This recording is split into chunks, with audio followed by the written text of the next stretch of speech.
Idaho State University hosts the Eastern Idaho Science and Engineering Fair today.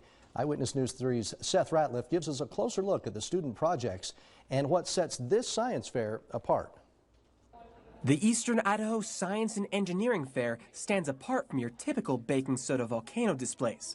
The fair is one of the few opportunities in the state where students can compete individually with original STEM research of their choosing, developing a real-world application of scientific skills the state desperately needs.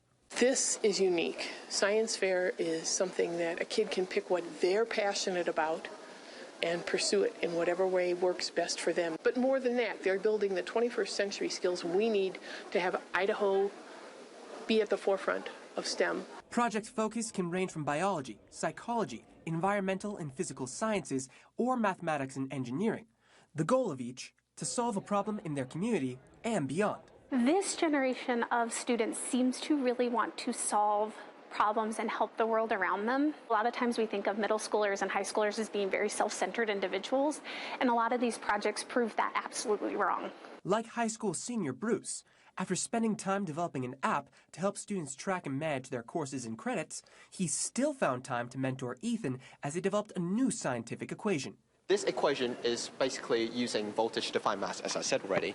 This might not be immediately useful, but you know how many science equations, they start from like very long, complicated ones, and they slowly shrink into like smaller and smaller ones? This, we hope, will become one of those steps that becomes the shrinking process, so it can actually help advance like science and stuff. And as they develop and present their projects, they build a foundation of the future of STEM in Idaho. The STEM field, that's what I want to go into when I graduate high school for sure. Really enjoy engineering, and this is a really technical challenge that we took on. Yep.